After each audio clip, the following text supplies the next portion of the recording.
l'air de trop par hasard? Non, pas aujourd'hui. Pas aujourd'hui. Reste ouvert. Bonjour.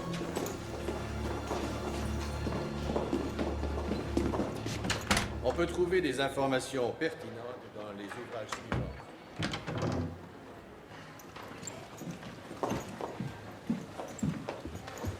Et plutôt en 1580 dans De la démonomanie des sorciers du français Jean Bodin. Bodin fut probablement le premier à tenter d'établir un système, si le terme de système peut être applicable au Moyen-Âge, de classification des perceptions du mal. C'est chez Bodin que nous trouvons une des premières définitions du mot sorcière. Je cite, « Une sorcière est une personne qui, bien qu'instruite des lois de Dieu, s'efforce d'agir par le truchement d'un pacte avec le diable. Pour les assister dans leur travail, bien des sorcières avaient près d'elles des familiers, c'est-à-dire des créatures telles que chats ou crapauds, que des esprits surnaturels ou des démons étaient réputés habiter. Pour ceux d'entre vous, mesdames et messieurs, qui souhaiteraient approfondir le sujet controversé de la sorcellerie, on peut trouver un grand nombre d'informations pertinentes dans les ouvrages suivants de Nicolas Ramirez, Démonolatrie à l'Ibri et Compagnon Magnification de Francesco Maria.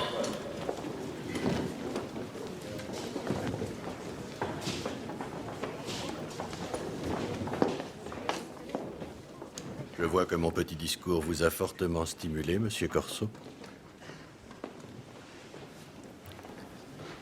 J'ai ronflé? Merci de vous en inquiéter. Non, pas que j'ai remarqué. Nous y allons.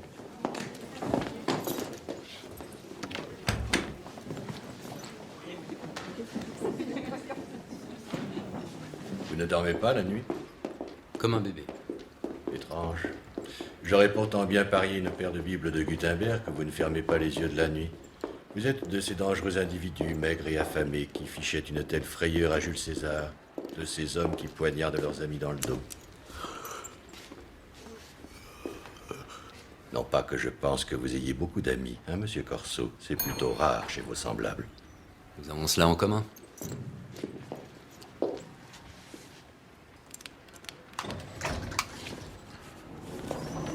Vous avez tout à fait raison. Vos amitiés ne me regardent pas le moins du monde. Nous avons toujours eu des rapports strictement commerciaux et je tiens à ce qu'il le reste. Je pense que les rapports personnels et professionnels s'excluent l'un l'autre. Écoutez, je suis là pour parler affaires, pas vous écouter palabrer. Si vous tenez à exposer vos philosophies personnelles, écrivez un autre bouquin. Vous ne m'aimez pas, Corso? Je n'ai pas à vous aimer, vous êtes un client, vous payez bien.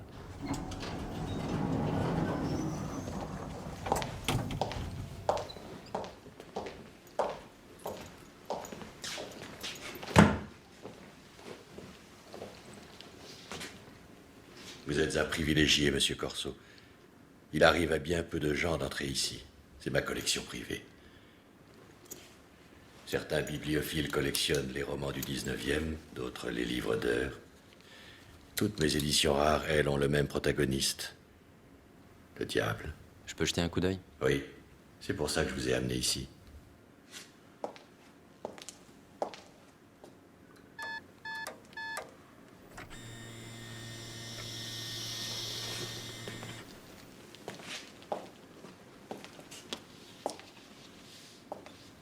Magnifique, n'est-ce pas? Cette tendre patine, ces superbes dorures. Sans parler des siècles de sagesse qu'ils contiennent. Je connais des gens qui tueraient pour une collection comme celle-là. Ars diavoli. Vous ne verrez nulle part au monde autant d'ouvrages sur le sujet que j'en ai réunis ici. Ce sont les plus rares, les plus choisis des éditions qui existent, et il m'aura fallu une vie entière pour les rassembler. Seul le suprême chef-d'œuvre manquait. Venez.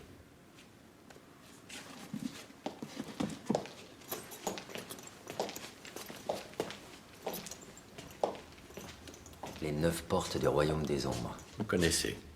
Oui. Venise, 1666. L'auteur est imprimeur. Aristide Torquia fut brûlé par la Sainte Inquisition. En même temps que toutes ses œuvres. Seuls 3 exemplaires ont survécu. Un seul? Selon le catalogue, 3 exemplaires survivent dans des collections privées.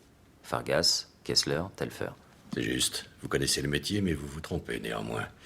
Selon mes recherches personnelles, un seul exemplaire est authentique. Mais on en connaît 3. C'est là le problème. Où l'avez-vous eu? Je l'avais acheté à Telfer. Telfer? Oui, il a fini par me le vendre. Ça s'est passé la veille de son suicide. Bon timing.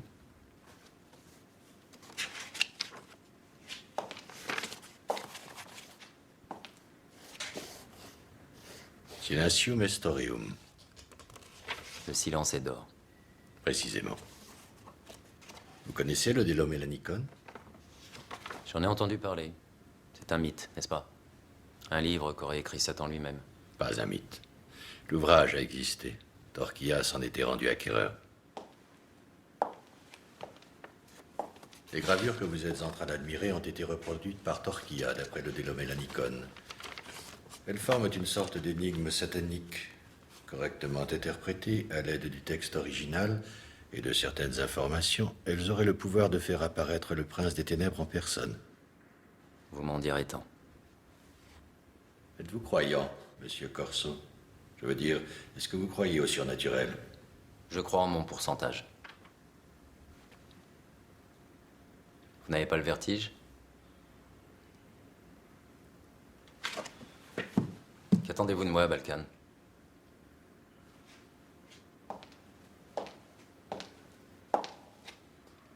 Je veux que vous alliez en Europe et que vous fassiez des recherches. Les 2 autres exemplaires sont au Portugal et en France. Je veux que vous trouviez un moyen de les comparer avec le mien. Page par page, gravure par gravure, la reliure, absolument tout. Je suis convaincu qu'un seul exemplaire est authentique. C'est un voyage qui peut coûter cher, Balkan. Voici de quoi démarrer. Dépensez ce qu'il faut. Et s'il s'avère que votre exemplaire est un faux? C'est bien possible. Vraiment? Ça me paraît peu probable. Même le papier sonne cachère. Et pourtant, quelque chose cloche. Vous voulez dire que le diable n'apparaît pas? Si vous faites la preuve que les 3 exemplaires sont faux ou incomplets, vous aurez fini votre travail. Si d'un autre côté un des exemplaires s'avère authentique, je vous fournirai une autre somme d'argent. Je veux que vous me le procuriez. Coûte que coûte, et par n'importe quel moyen. N'importe quel moyen, même illégal. Ça ne serait pas la première fois que vous faites quelque chose d'illégal. Mais pas à ce point. D'où le montant du chèque.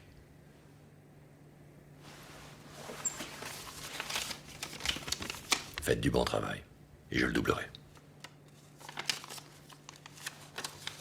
Ce que je comprends mal, c'est que vous choisissiez de me confier ce livre. J'ai une totale confiance en vous, monsieur Corso. Il n'y a rien de plus fiable en ce monde qu'un homme auquel on peut acheter sa loyauté comptant.